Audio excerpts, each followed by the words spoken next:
Story number 4, One Day in a Parallel Dimension. Hi everyone. I want to share a story that happened recently. I work as a private tutor, helping both children and adults improve their English, and for those who need it, Italian as well. But this story didn't happen to me. It happened to one of my students, a woman in her 30s. She didn't show up for our lesson as scheduled and didn't notify me.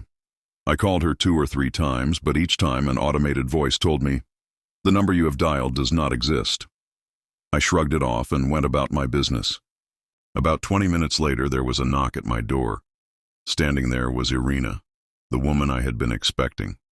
She looked terrifying, soaked, covered in dirt, her makeup smeared, hair stuck to her forehead, her eyes wild and haunted. Honestly, I was scared. Not even for her, but for myself. She looked at me like a madwoman. She sat right on the floor and asked, "Are you real?" I had no idea what to say, and then she burst into tears. What she told me next was so unbelievable that even now, I struggle to comprehend it. Her day started as usual, errands, work. After lunch, she got in her car and headed to my neighborhood. She got lost in thought, and when she snapped back to reality, she realized she was driving through an unfamiliar place. She tried to turn on her GPS, but it wouldn't work. She drove through strange streets, noticing something eerie. There were no people. None at all. No cars either, neither parked nor driving. The streets were completely empty. She got out and entered a building that looked like a cafe. It was abandoned. Dust covered everything, tables, chairs, the bar counter, as if no one had been there for years. Panicked, she ran outside and entered a nearby residential building. The front door was rusted, the electronic lock broken. Inside, it was the same. Dust, filth, peeling walls. Her legs gave out beneath her. She managed to return to her car and grabbed her phone. No signal.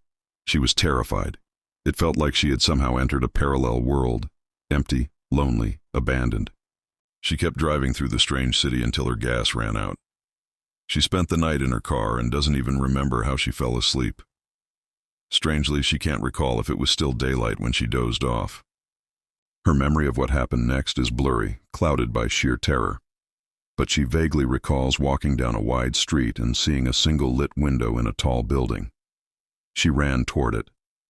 She must have fallen while running up the stairs, because her next memory is waking up on a landing, right next to my apartment, and knocking on my door. I struggled to process her story, unsure whether to believe her. But looking into her eyes, disbelief wasn't an option. We washed her clothes, I fed her, and made her wash up. She begged me not to leave her alone, panicking even when I stepped into another room. I walked her home, and she cried when she saw people outside, traffic and sunlight. Now we talk often. Irina sees me as her savior.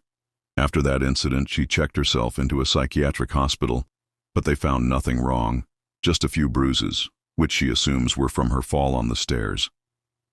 Her abandoned car was later found on the outskirts of the city, completely out of gas. Oh, and one last thing. Right before she knocked on my door, I received a text message. It said, "The subscriber is now online.